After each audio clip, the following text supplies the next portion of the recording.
ಅಂದರೆ ಇವತ್ತು ಬಂದಿರೋರೆಲ್ಲ audience expect ಮಾಡಿರಲಿಲ್ಲ. ಆ್ಯಕ್ಚುಲಿ ಮಾರ್ನಿಂಗ್ ಶೋ ಅಲ್ವಾ, ಯೂಶ್ವಲಿ ಹೇಗಿರುತ್ತೆ ಅನ್ನೋದು ಒಂದು ಡೌಟ್ ಇದ್ದೇ ಇರುತ್ತೆ. ಸೊ ತುಂಬ ಜನ ಬಂದಿದ್ದಾರೆ, ಚೆನ್ನಾಗಿ ಮಾಡಿದ್ದೀವಿ ಅಂತ ಹೇಳಿದ್ದಾರೆ, ಎಲ್ಲರನ್ನೂ ಅಪ್ರಿಷಿಯೇಟ್ ಮಾಡ್ತಿದ್ದಾರೆ. ಸ್ಪೆಷಲಿ ಏನಂತ ಹೇಳಿದ್ರೆ ಮೂವಿ ಗೆಲ್ಲೋದು ಯಾವಾಗ ಅಂತ ಹೇಳಿದ್ರೆ ಆಡಿಯನ್ಸ್ಗಳು ಹೊರಗಡೆ ಬಂದು ಯಾವ ಕ್ಯಾರೆಕ್ಟ್ರನ್ನ ನೆನ್ಪಿಟ್ಕೋತಾರೆ ಗೊತ್ತಾ. ನೆನ್ಪಿಟ್ಕೊಂಡು ತುಂಬ ಜನ ಕರಿಮುತ್ತು, ನೀಲ ಅನ್ನೋ ಹೆಸರುಗಳು ಹೇಳಿದ್ರಲ್ಲ, ಅವಾಗ ಯೂಶ್ವಲಿ ಕ್ಯಾರೆಕ್ಟರ್ಸ್ಗಳು ವಿನ್ ಆಗೋದು. ಸೊ ಆ ಥರ ಹೆಸರುಗಳು ಹೇಳ್ಬೇಕಾರೆ, ಆ ಚಪ್ಪಾಳೆಗಳು ಕೇಳಬೇಕಾದ್ರೆ ತುಂಬ ಖುಷಿ ಆಯಿತು. ತುಂಬ ಚೆನ್ನಾಗಿ ಮಾಡಿ, ತುಂಬ ಒಳ್ಳೆ ರಿವ್ಯೂ ಬಂತು. ಆ್ಯಕ್ಚುಲಿ 90ಸ್ಗಿಂತ ಇದೊಂದು ಸ್ವಲ್ಪ 80s ಮೇಲೆ ಹೋಗುತ್ತೆ, 1980s ಮೇಲೆ ಹೋಗುತ್ತೆ. ಸೊ ಆವಾಗಿನ ಹೇಗಿದೆ ನಾವು ಹೇಗೆ ನಡ್ಕೋತೀವಿ ಮತ್ತು ನಮ್ಮದೆಲ್ಲ ಹೇಗೆ ಇನ್ನೂ ಹಿಂದುಳಿದಿತ್ತು ಅದನ್ನೆಲ್ಲ ಕ್ಲೀನಾಗಿ ತೋರಿಸಿದ್ವಿ. ಸೊ ಯೂಶ್ವಲ್ ಅದೇ ಇಷ್ಟ ಆಗಿದ್ದು. ಅಂದರೆ ಈಗ ಬರ್ತಿರೋ ಸಬ್ಜೆಕ್ಟ್ಸ್ಗಳು ಆ ಥರ ಒಂದು ಸ್ವಲ್ಪ ಬರ್ತಿಲ್ಲ, ಕಾಮಿಡಿ ಸಬ್ಜೆಕ್ಟ್ಸ್ಗಳು ಬರ್ತಿದೆ. ಸೊ ಈ ಥರ ಪ್ರಯತ್ನಗಳು ಬಂದಿಲ್ಲ. ಯಾಕಂತ ಹೇಳಿದ್ರೆ ಈಗಲೇ ಆಲ್ರೆಡಿ ಒಬ್ಬರು ನಿಮಗೆ ಹೇಳಿದ್ರು ಅನಿಸುತ್ತೆ, ಲೈಕ್ ಅಂತ ಹೇಳಿದ್ರೆ ತುಂಬ ಕಷ್ಟ ಆ ಥರ 1980ಸ್ನ. ಯಾಕಂತ ಹೇಳಿದ್ರೆ ಮನೆಯಿಂದ ಹಿಡಿದು ಜಾಗದಿಂದ ಹಿಡಿದು ಅವನ್ನೆಲ್ಲನೂ ಅದೇ ಜಾಗಕ್ಕೆ ಕರ್ಕೊಂಡು ಹೋಗ್ಬೇಕು. ಒಂದು ಶೂಟಿಂಗ್ ಮಾಡಬೇಕಾದ್ರೆ ಒಂದು 3-4 ವರ್ಷಗಳಾಯಿತು ಅವ್ರದ್ದೇ ಚಿತ್ರ ಅಂತ ಈಗ ಹೇಳಿದ್ರು ಆಲ್ರೆಡಿ. ಸೊ ಆ ಥರ ಇರುವಾಗ ನಮ್ಮ ಟೀಮ್ ಕೂಡ ಅದೇ ಥರ ತುಂಬ ಫೇಸ್ ಮಾಡಿದ್ದೀವಿ. ಸೊ ಆ ಥರ ಸಬ್ಜೆಕ್ಟ್ ಇರುವಾಗ, ಆ ಥರ ಸಬ್ಜೆಕ್ಟ್ ಬಂದಾಗ ಜನಗಳದನ್ನ ನೋಡಿ ಪ್ರೋತ್ಸಾಹ ಕೊಡಬೇಕು ಹೇಗಿದೆ ಅಂತ ಹೇಳ್ಬಿಟ್ಟು ಕೇಳ್ಕೊಳ್ಳೋದು ಇಷ್ಟೇ. ಒಂದು ಸಲ ಬಂದು ಮೂವಿ ನೋಡಿ ಹೇಗೆ ಅನಿಸುತ್ತೆ ಅಂತೇಳಿ, ಚೆನ್ನಾಗಿದೆ ಅಂತ ಹೇಳಿದ್ರೆ ಚೆನ್ನಾಗಿದೆ ಅಂತೇಳಿ, ಚೆನ್ನಾಗಿಲ್ಲ ಅಂತ ಹೇಳಿದ್ರೆ ವಿ ವಿಲ್ ಅಕ್ಸೆಪ್ಟ್ ಇಟ್. ಯಾರು ನ್ಯೂ ಕಮರ್ಸು ನಾವು ಅದನ್ನ ಏನಾದ್ರು ಓಪನ್ ಆರ್ಟ್ಲಿ ಅಕ್ಸೆಪ್ಟ್ ಮಾಡ್ತೀವಿ. ಸೊ ಮುಂದಿನ ಇದರಲ್ಲಿ ನಾವು ಅದನ್ನ ತಿದ್ಕೋತೀವಿ. ಎಸ್, ಎಲ್ಲ ಕಡೆ ಕರಿಮುತ್ತು ಅಂತ ಕೂಗ್ತಾ ಇದ್ರೆ ತುಂಬ ಖುಷಿ ಆಗುತ್ತೆ. ಸೊ ಎಂಟ್ರಿಗೆಲ್ಲ ವಿಷುವಲ್ಸು ಮತ್ತು ಚಪ್ಪಾಳೆಗಳು, ಫಸ್ಟ್ ಟೈಮ್ ಎಕ್ಸೈಟ್ಮೆಂಟು, ತುಂಬ ಖುಷಿ ಇದೆ. ಜನ ಎಲ್ಲ ಒಳ್ಳೆ ಅಭಿಪ್ರಾಯ ತಿಳಿಸಿದ್ದಾರೆ. ಎಲ್ಲರೂ ಬಂದು ಸಿನಿಮಾ ನೋಡಿ, ಒಂದ್ಸಲಿ ಸಿನಿಮಾ ನೋಡಿ ನಿಮಗೆ ಅನಿಸುತ್ತೆ ಏನು ಅಂತೇಳಿ, ಮತ್ತು ನೀವೂ ಕರಿಮುತ್ತು ಅಂತ ಕರಿತೀರಾ. ಈಗಾಗಲೇ ಕನ್ನಡದ ವಿಜಯ್ ಸೇತುಪತಿ ಅಂತೇಳಿ ಆಗಲೇ ಬಿರುದು ಕೊಟ್ಬಿಟ್ಟಿದ್ದಾರೆ. ಸೊ ಆ ಫೀಲು ನಿಮಗೆ ಕಾಣುತ್ತೆ ಅಂತ ನಾನು ಖಂಡಿತ ಭಾವಿಸ್ತೀನಿ. Thank you so much. ಎಲ್ಲರೂ ಥಿಯೇಟ್ರಿಗೆ ಬಂದು ಸಿನಿಮಾ ನೋಡಿ, ಅದ್ಭುತ ಸಿನಿಮಾ ಸರ್. ಅದೆಲ್ಲ ಡೈರೆಕ್ಟ್ರು, ವಿಷುವಲ್ಸು. ಸೊ ಎಸ್, ಹೌದು, ಖಂಡಿತ ಲಾಸ್ಟು ಕ್ಲೈಮ್ಯಾಕ್ಸಲ್ಲಿ ಹೀರೋಯಿನ್ ಅವರ ಎಮೋಷನ್ನು ಮತ್ತು ನನ್ನ ಇದು, ಸೊ ಅದು ಆಡಿಯನ್ಸ್ಗೆ ಮನಸ್ಸಿಗೆ ತಲುಪುತ್ತೆ ಅಂತ ಖಂಡಿತ ನಾನು ಭಾವಿಸ್ತೇನೆ. ಅದ್ಭುತ ಸೀನ್ ಅದಂತೂ ಮಾತ್ರ ಅಲ್ಟಿಮೇಟು ಕ್ಲೈಮ್ಯಾಕ್ಸು. ಎಲ್ಲರೂ ಬಂದು ಅದನ್ನೇ ಕಣ್ಣಲ್ಲಿ ಒದ್ದೆ ಮಾಡ್ಕೊಂಡ್ಬಂದರು, ಖುಷಿ ಆಯಿತು ಸರ್. ಅದನ್ನೇ ನಾವು ಎಕ್ಸ್ಪೆಕ್ಟ್ ಮಾಡಿದ್ದು. ಕಣ್ಣಲ್ಲಿ ಹೊರಗಡೆ ಬರಬೇಕಾದ್ರೆ ಆಡಿಯನ್ಸು ಏನೋ ಒಂದು ಎಮೋಷನ್ನು, ಏನೋ ಒಂದು ಇದರಲ್ಲಿ ಬರಬೇಕು. ಅದು ಈ ನನ್ನ ಸಿನಿಮಾದಲ್ಲಿ ಕಾಣ್ತು ಅಂತ ನನಗೆ ಖುಷಿ ಇದೆ. ಹೀರೋಯಿನ್ನು ಸ್ಕ್ರೀನಲ್ಲಿ ನೋಡಿ ಜನ ಮೆಚ್ತಾ ಇದ್ದಾರೆ ಅಂತ ಹೇಳ್ತಿದ್ದೀರಿ. ಬಟ್ ಇಬ್ಬರು ಅದ್ಭುತ ಕಲಾವಿದರೆ, ಎಲ್ಲರೂ ಅದ್ಭುತ ಕಲಾವಿದರು ಇದ್ದಾರೆ ಇದರಲ್ಲಿ. ಬಟ್ ಅಶೋಕ್ ಹೆಗಡೆ ಅಂತೇಳಿ ದೊಡ್ಡ ಕಲಾವಿದರು ನಮ್ಮ ಜೊತೆಗೆ ಸಾಥ್ ಕೊಟ್ಟರು. ಆಮೇಲೆ ಎಲ್ಲಂಗಿಂತ ದೊಡ್ಡದಾಗಿ doctor S K Ramakrishna producer ಅಂತ ದೊಡ್ಡ ಸಾಥ್ ಕೊಟ್ಟರು. ಅದಕ್ಕಾಗಿ ಇಷ್ಟೊಂದು ಸಿನಿಮಾ ಬ್ಯೂಟಿ ಆಗಿ ಬಂದಿದೆ. ಬಟ್ ಜನ ನೋಡಿದ್ರೆಲ್ಲ ಚೆನ್ನಾಗಿದೆ ಅಂತ ಹೇಳ್ತಿದ್ದಾರೆ. ಬಟ್ ಇನ್ನೂ ಹೆಚ್ಚಿಗೆ ಜನ ನೋಡಿದಾಗ, ಈಗ 10% ಜನ ನೋಡಿದಾಗ 7% ಚೆನ್ನಾಗಿರುತ್ತೆ, ಇನ್ನು 3% ಬೇರೆ ಥರ ಇರುತ್ತೆ.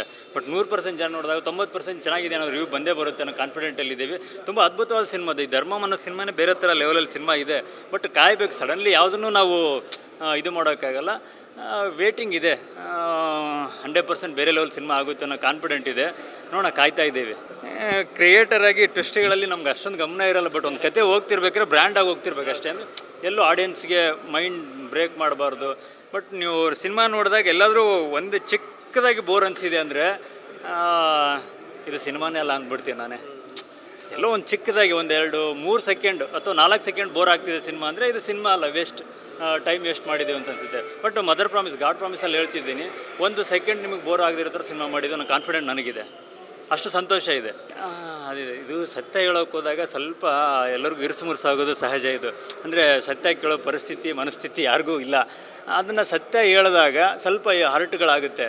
ಬಟ್ ಇದು ವಾಸ್ತವ, ಇದು ನಡೀತಾ ಇರೋದೇ ಘಟನೆಗಳನ್ನು ಆಧಾರವಾಗಿ ಇಟ್ಕೊಂಡೇ ಮಾಡಿರುವಂಥ ಸಿನಿಮಾ. ಈ ಸಿನಿಮಾ ನೋಡಿದಾಗ ನನಗೆ ಅನಿಸ್ತದೆ ಒಂದೇ, ನೀವು ಕಾಶ್ಮೀರಿ ಫೈಲ್ಸ್, ಕೇರಳ ಫೈಲ್ಸ್ ತುಂಬ ನೋಡಿರ್ತೀರಿ ಅನ್ಕೋತೀನಿ. ನೋಡಿದಾಗ ಆ ಥರದ ಘಟನೆಗಳು ನೋಡಿದಾಗ ನಮಗೂ ಒಂಥರ ಅನಿಸ್ಬಿಡುತ್ತೋ, ಈ ಥರ ಘಟನೆಗಳು ನಡೀತಾ ಅಂತ ಅನಿಸ್ಬಿಡುತ್ತೆ. ಬಟ್ ಅಲ್ಲಿ ಏನಾಗಿದೆ ಪ್ರಾಬ್ಲಮ್ ಅಂದರೆ, ನಮ್ಮಲ್ಲಿ ಪ್ರಾಬ್ಲಮ್ಗಳಿದ್ದಾವೆ. ಅಂದರೆ ಜಾತೀಯತೆಗಳ ಪ್ರಾಬ್ಲಮ್ಗಳಿರೋದ್ರಿಂದ ಸ್ವಲ್ಪ ಏನಾಗಿದೆ, ಕ್ಲಾಶಸ್ಗಳಾಗ್ತಿದ್ದಾವೆ. ಬಟ್ ಅದು ಯಾವುದೂ ಬೇಡ, ಎಲ್ಲರೂ ಒಂದಾಗಿರೋಣ, ಹಿಂದುತ್ವದಲ್ಲಿರೋಣ ಅನ್ನೋದು ಒಂದು ಈ ಕಾನ್ಸೆಪ್ಟ್ ಇಟ್ಕೊಂಡು ಮಾಡಿರೋದು. ಹಾಗಿರೋದ್ರಿಂದ ಏನಾಗುತ್ತೆ, ಬೇರೆ ಯಾವುದೇ ಘಟನೆಗಳು ನಮ್ಮ ಸುತ್ತಮುತ್ತ ನಡೆಯಲ್ಲ. ಇದು ಶೋರ್. ನಮ್ಮಲ್ಲಿ ಒಗ್ಗಟ್ಟಿದ್ದಾಗ ಯಾವುದೂ ಈ ಥರ ಘಟನೆಗಳು ನಡೆಯೋಕ್ಕೆ ಚಾನ್ಸಸ್ ಇಲ್ಲ. ಬಟ್ ಒಗ್ಗಟ್ಟಿರಬೇಕು ಅನ್ನೋದೇ ಈ ಸಿನಿಮಾ ಸಂದೇಶ. ತುಂಬ ದೊಡ್ಡದಾಗೇ ಮಾಡ್ತೀನಿ ಸರ್, ಇದು 100% ಶೋರ್. ಬಟ್ ಇವಾಗ ಸಣ್ಣ ಡೈರೆಕ್ಟರ್ ಇರ್ಬೋದು, ಸಣ್ಣವನಾಗೇ ಇರ್ತೀನಿ. ಬಟ್ ಇದು 200% ಶೋರ್ ಅಂದ್ಕೊಂಬಿಡಿ, ಇದು ದೊಡ್ಡ ಸಿನಿಮಾನೇ ಮಾಡ್ತೀನಿ. ಇದು ಮಾತ್ರ ಸತ್ಯ. ಇದೇ ಬೇಸ್ ಇಟ್ಕೊಂಡೇ ಮಾಡಿರ್ತೀನಿ. ಧರ್ಮ ಮೇಲೆ ಅಭಿಮಾನ ಇರಬೇಕು ಸರ್. ನಾವು ಆಡಿಯನ್ಸ್ ಆಗಿ ನೀವು ಬನ್ನಿ ಅಂತ ಕರೆಯೋದು ಅದು ತಪ್ಪಾಗುತ್ತೆ. ಯಾಕೆ ಹಿಂದೂ ಅಭಿಮಾನ ಇರೋರು, ಹಿಂದುತ್ವದ ಕೇಸರಿ ಕುಲದವರು 100% ಈ ಸಿನಿಮಾ ನೋಡಲೇಬೇಕಾಗುತ್ತೆ. ನೋಡಿ ಅಂತ ಹೇಳ್ತೀನಿ ಅಷ್ಟೇ, ಬಟ್ ನೀವು ಬಂದೇ ಬಿಡಬೇಕು ಅಂತ ಹೇಳೋಕ್ಕಾಗಲ್ಲ. ಯಾಕಂದರೆ ಅದು ಅಭಿಮಾನ, ಅದು ಕರೆಯೋದಲ್ಲ. ಈಗ ನಮ್ಮಲ್ಲಿ ಅದು ಅಭಿಮಾನ ಇದೆ, ತುಂಬ ಇದೆ. ಆ ಅಭಿಮಾನಕ್ಕೋಸ್ಕರ ಸಿನಿಮಾ ಮಾಡಿರೋದು. ಸರ್, ಎಲ್ರಿಗೂ ಮೊದಲಿಗೆ ನಮಸ್ಕಾರ. ಈ ವಿಡಿಯೋಗಳನ್ನ ನೋಡ್ತಾ ಇರೋಂಥ ಪ್ರತಿಯೊಬ್ಬ ಪ್ರೇಕ್ಷಕರಿಗೂ ವೀಕ್ಷಕರಿಗೂ ನನ್ನ ಭೀಷ್ಮರಾಮಾಯಣ ಅನಂತ ಧನ್ಯವಾದಗಳು. ಸಿನಿಮಾ ತುಂಬ ವೈಬ್ರೆಂಟಾಗಿ ಕ್ರಿಯೇಟ್ ಆಗಿದೆ. ಆಡಿಯನ್ಸ್ ಪ್ರತಿಕ್ರಿಯೆ ನೋಡ್ತಾ ಇದ್ದರೆ ನಾವು ಮಾಡಿರೋದು ಎಲ್ಲೋ ಒಂದು ಕಡೆ ಕೆಲಸ ಜಯ ಆಗಿದೆ ಅಂತ ನಾನು ಭಾವಿಸ್ತೀನಿ. ತುಂಬ ಒಳ್ಳೆ ಪ್ರತಿಕ್ರಿಯೆ ಇದೆ. ಈ ಪ್ರತಿಕ್ರಿಯೆಯನ್ನು ನಾವು ಸಿನಿಮಾ ಮಾಡೋವಾಗಲೇ ಎಕ್ಸ್ಪೆಕ್ಟ್ ಮಾಡಿದ್ರಿ. ಯಾಕಂದರೆ ಅಷ್ಟು ಕಾನ್ಫಿಡೆನ್ಷಿಯಲ್ ಆಗಿ ಡೈರೆಕ್ಟ್ ಈ ಸಿನಿಮಾನ ಅಷ್ಟೊಂದು ನಂಬಿ ಅಷ್ಟೊಂದು ಶಕ್ತಿಯುತವಾಗಿ ಸಿನಿಮಾನ ಕಟ್ಕೊಟ್ಟಿದ್ದಾರೆ. ಹಾಗಾಗಿ ಎಲ್ಲ ಪ್ರೇಕ್ಷಕರ ಒಂದು ಪ್ರತಿಕ್ರಿಯೆ ಕೂಡ ಅಷ್ಟೇ ಯಶಸ್ವಿಯಾಗಿ ಬಂದಿದೆ ಅಂತ ನಾನು ಹೇಳ್ತೀನಿ. ಈ ಜಯ ಬಂದ್ಬಿಟ್ಟು ನಿರ್ದೇಶಕರಿಗೆ ಹೋಗಬೇಕು. ಅವರು ನನ್ನನ್ನು ನಂಬಿ ಈ ಪಾತ್ರ ಕೊಟ್ಟಿದ್ದಕ್ಕೆ ನನ್ನ ಶಕ್ತಿ ಮೀರಿ ನಾನು ಅದಕ್ಕೆ ಒಂದು ಎಫರ್ಟ್ ಹಾಕಿದ್ದೀನಿ. ಅದು ಸ್ಕ್ರೀನ್ ಮೇಲೆ ಕಾಣಿಸ್ತಾ ಇದೆ. ಪ್ರತಿಯೊಬ್ಬ ಪ್ರೇಕ್ಷಕರು ಅದನ್ನು ಹೇಳ್ತಾ ಇದ್ದಾರೆ. ಬಂದಂಥ ಪ್ರತಿಯೊಬ್ಬ ಪ್ರೇಕ್ಷಕರು ಏನು ಹೇಳ್ತಾ ಇದ್ದಾರೆ, ಕನ್ನಡಕ್ಕೆ ಒಬ್ಬ ಹೊಸ ವಿಲನ್ ಬಂದಿದ್ದಾರೆ. ಸೊ ಇತ್ತೀಚಿನ ದಿನಗಳಲ್ಲಿ ಈ ರೀತಿ ಒಂದು ಎಕ್ಸ್ಪೆಕ್ಟ್ ಮಾಡ್ತಾಯಿದ್ರು, ತುಂಬ ವಿಲನ್ಗಳ ಸಂಖ್ಯೆ ಕಮ್ಮಿ ಆಗಿದೆ ಅಂತ. ಆ ಒಂದು ಪ್ರೇಕ್ಷಕರಿಂದ ಬಂದಿರೋದು ನನ್ನ ಸೌಭಾಗ್ಯ ಅಂತ ನಾನು ಭಾವಿಸ್ತೀನಿ. ಸೊ ಮುಂದಿನ ದಿನಗಳಲ್ಲಿ ಖಂಡಿತ ನಿಮ್ಮ ನಂಬಿಕೆಗಳನ್ನು, ಪ್ರೇಕ್ಷಕರ ನಂಬಿಕೆಗಳನ್ನು, ನಿರ್ದೇಶಕರ ನಂಬಿಕೆಗಳನ್ನು ಉಳಿಸ್ಕೊಳ್ಳೋ ಪ್ರಯತ್ನ ಅಂತೂ ಖಂಡಿತ ಮಾಡ್ತೀನಿ.